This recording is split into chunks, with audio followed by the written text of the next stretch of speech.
আসসালামুয়ালাইকুম আমার নাম কোরিয়ান ভাই সবাই ভালো আছেন এটা হলো আমার ইউকে তে প্রথম ভিডিও আপনাদেরকে আমার বিয়ে বিষয় নিয়ে আমি গত ভিডিও থেকে বেশি মানে অল্প কথা আপনাদেরকে বলছে তাই আজকে একটু আপনাদেরকে এই বিয়ের কথা ডিটেইলস দিয়ে আপনাদেরকে বলবো অনেক আন্দাজ করতেছে মানুষরা আমার ওয়াইফ কোথায় থেকে কোন দেশ থেকে সে কোরিয়া থেকে না ব্রিটিশ বাংলাদেশ মানে এরকম অনেক যে আন্দাজ করতেছে গেস করতেছে আমি কখনো মেনশন করিনি কিন্তু আমি জানি না কেন কিভাবে তাদের নিজে এরকম থেকে গেস করতেছে আমার ওয়াইফ শুধু একজন ভাই আপনাদেরকে এই বিয়ের বিষয় বলার আগে আমি কিভাবে মানে হাউ ডিড আই লিভ সেটা আপনাকে একটু শেয়ার করবো আমি ইউকে থেকে আসছে 26 তারিখে মানে জুন মাস 26 তারিখ পাশে বউ এরকম করলে বউবাদ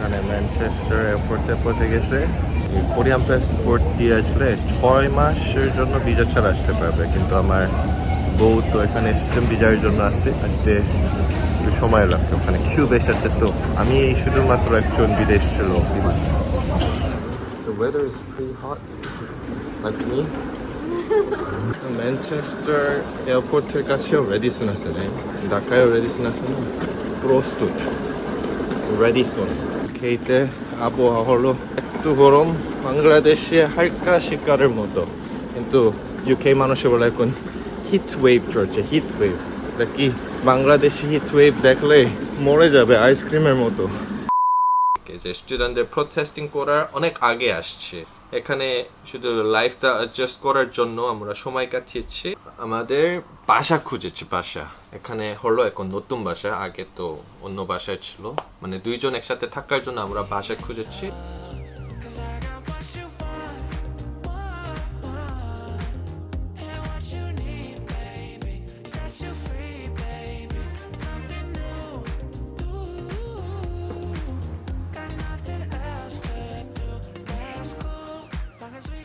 দুই তিন দিন আগে সেপ্টেম্বর 1 তারিখে আমরা এই নতুন বাসায় শিফট করেছি প্যাকিং করতেছে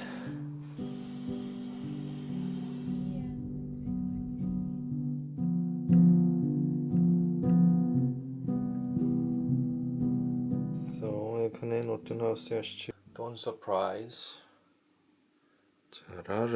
যে বাংলাদেশে অনেক কাহিনী হয়েছে না মানে স্টুডেন্টদের প্রটেস্টিং করেছে এই কোরিয়ান বাই চ্যানেল তো শুধু বাংলাদেশ মানুষদের সাবস্ক্রাইব করে অন্য বিদেশ থেকে আমার ভিডিও তো বেশি দেখে না তাই আমি ভেবেছি আমার নিজের কোরিয়ান চ্যানেল আছে সেটা থেকে 바글라데시 커버 자난을 좀 amik도 চেষ্টা করছি. 네, 여러분 안녕하십니까, 발라치입니다. 오늘도 방글라데시 관련된 뉴스 전해드리도록 하겠습니다. 진짜 이게 몇 명의 사람의 욕심 때문에 지금 정부가 집계한 것만 200명이 넘는 희생자를 꼭 만들어야 했을까? 짧다 ভিডিও বানিয়েছে. 짧다 ভিডিওর মধ্যে মানে কিছু কিছু ভাইরাল ভিডিও হয়ে গেছে. তাই কোরিয়ান নিউজ চ্যানেল আছে না ইউটিউবে, এই নিউজ চ্যানেল থেকে বাংলাদেশের খবর জানানোর থেকে আমার ভিডিও ভিউজটা ভালো হয়েছে. 자, এভাবে আমি সময় কাটিয়েছি. তারপর আপনাদের সবচেয়ে কোয়েশ্চেন আমাকে দিয়েছে, সেটার উপরে আপনাদেরকে উত্তর দিচ্ছে. বিয়ের জন্য কোরিয়ান ভাই কিভাবে আমাদেরকে না বললে বিয়ে করেছে, ওয়েডিং ভিডিও কোথায়, এই বউ কোথায় থেকে, কোন দেশ থেকে, সবকিছু সিক্রেট আছে কেন, এইটার উপরে আপনাদেরকে আজকে ভিডিও বানাচ্ছি. তিনটা বেশি প্রশ্ন আসছিল. একটা হলো এই ওয়াইফ কে, কোন দেশ থেকে, ন্যাশনালিটি কি, মানুষরা আন্দাজ করতেছে ব্রিটিশ বাঙালি অথবা কোরিয়া থেকে, এরকম বেশি আন্দাজ করতেছে. আমার ওয়াইফ তো একজন ভাই, তাই আজকে এটা সব ক্লিয়ারিফাই করবো. আরেকটা হলো তাদের কিভাবে পরিচয় করেছে, আমি কখনো বলিনি কিন্তু অনেক মানুষরা কমেন্টে আন্দাজ করে লিখতেছে, একটা স্টোরি বানাচ্ছে, ড্রামা বানাচ্ছে, কিন্তু আমি আসল স্টোরিটা আপনাদেরকে আজকে শেয়ার করবো. আর একটা লাস্ট হলে কোরিয়ান ভাই ওয়েডিং ভিডিও কোথায়, এই তিনটার উপরে আপনাদেরকে উত্তর দিব. যে প্রথমে আমার ওয়াইফকে, ওয়াইফ হলো ব্রিটিশ বেঙ্গালিও না, কোরিয়া থেকেও না, she is from Bangladesh. Which country are you from? মা বাবা সব Bangladesh, entire life she was in Bangladesh. ঠিক আছে, শুধু 1 বছর আগে সে পড়াশোনার জন্য ইউকেতে মুভ করেছে। ক্লিয়ার আছে না? মা বাবাও বাঙালি, বাংলাদেশ থেকে এন্টায়ার জীবন থাকছে, আর শুধু পড়াশোনার জন্য, ইউনিভার্সিটি পড়াশোনার জন্য ইউকেতে আসছে। দ্বিতীয় হলো কিভাবে আমরা পরিচয় হয়ে গেছি। কিভাবে বাংলাদেশের ডোমেস্টিক জায়গায় বেড়ানোর জন্য অনেক জায়গায় গেছে, তাই না? করার সময় এক জায়গা থেকে ওর সাথে পরিচয় হয়েছে। সে তখন ওই গ্রামে ছিলাম, কিন্তু স্টাডির জন্য ঢাকায় ছিলাম, ইউনিভার্সিটির জন্য। তাই ওখানে দেখানোর পরে আমি ঢাকায় আসছি, ও ঢাকায় এসে পড়াশোনা করছে, তখন আমরা ডেট শুরু করেছি।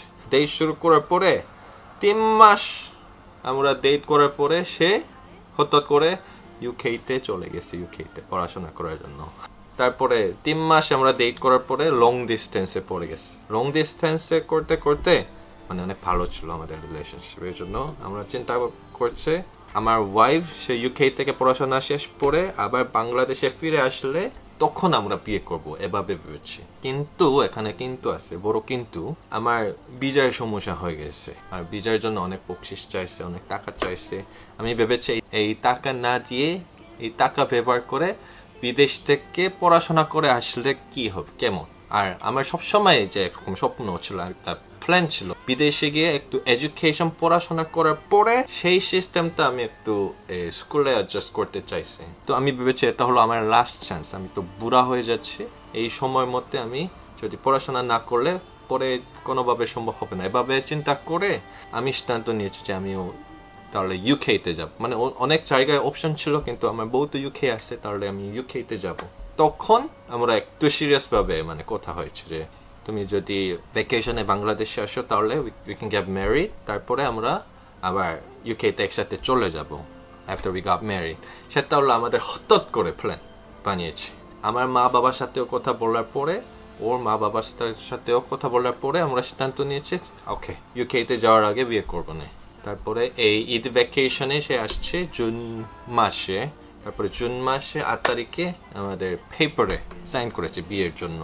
ঈদ সব আমি শ্বশুর বাড়ি থেকে কাছে। তখন আমার মা বাবা আর আমার শাশুড়ি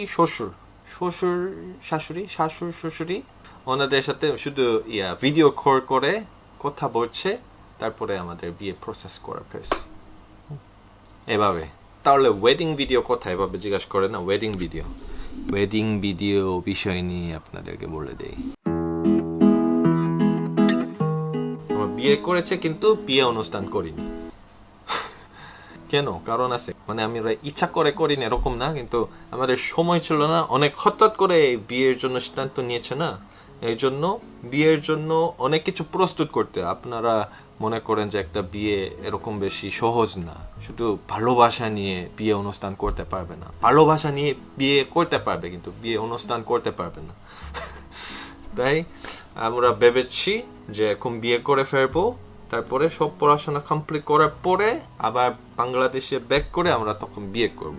আর আমার পরিবারের পরিচিত সব কোরিয়াতে, ওর পরিবারের পরিচিত সব বাংলাদেশে।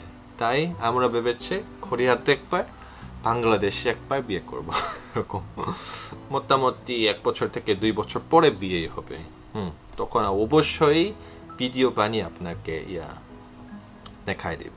আমি চাচ্ছি যে আমার ভিডিও থেকে আমার ওয়াইফকে এরকম এখানে নিয়ে মানে পরিচয় করে দিতে চাচ্ছে, কিন্তু আমার ওয়াইফ ইউটিউবার না। আমি তো ইউটিউবার, কিন্তু আমার ওয়াইফ তো সেলিব্রিটি বা এরকম ইউটিউবার না, মানে ক্যামেরা একটু শাই ফিল করে, তো এই জন্য একটু সময় লাগতে পারে। তাই আপনাদের একটু সময় দিবেন। একটু সালাম বলো, সালাম। সেটা হলো আমার যে বিয়ের স্টোরি আপনাদেরকে বলে দিয়েছে। আমি তো এখানে ইউকে এসে এখন হনিমুনের মতো সময় কাটাচ্ছে বউয়ের সাথে। হতে পারে এই বছরের শেষ দিকে আমার বউকে কোরিয়াতে নিয়ে যাব। আমার মা বাবার সাথে একবারও দেখা হয়নি, তো মানে এভাবে প্ল্যান করতেছে। জীবন তো প্ল্যানের মতো চলছে না, এই জন্য আমি এখানে আসি না। আমরা দুইজনই সবসময় বাংলাদেশকে মিস করতেছে। আমরা পড়াশোনা শেষ হওয়ার পরে দৌড় দিয়ে বাংলাদেশ চলে যাব। বিদেশ থাকাটা বেশ ভালো লাগে না। আর এখানে ইউকে মানে বিদেশের জন্য বাংলাদেশ খুব ভালো জায়গা। আমার মনে হয় বাংলাদেশ আরো ডেভেলপ হয়েছে, মানে যে মানুষদের মন বিদেশকে কিভাবে ট্রিট করাটা, এটা শুধু দেখলে বাংলাদেশের মানুষদের মন আরো অ্যাডভান্স আছে। যাই হোক, এই ভিডিও দেখানোর পরে কেউ আন্দাজ করবেন না যে আমার বউকে কোন ন্যাশনালিটি আপনাকে সব দেখানো হয়েছে। আর যারা ফ্রেন্ড আছে কম আন্দাজে করে পড়তেছে তাদেরকে এই ভিডিওটা একটু শেয়ার করে দেবেন। আজকে ভিডিও দেখার জন্য ধন্যবাদ, আবার দেখা হবে ইনশাআল্লাহ। I feel like I deserve a ring. I feel like the highlight if you know what I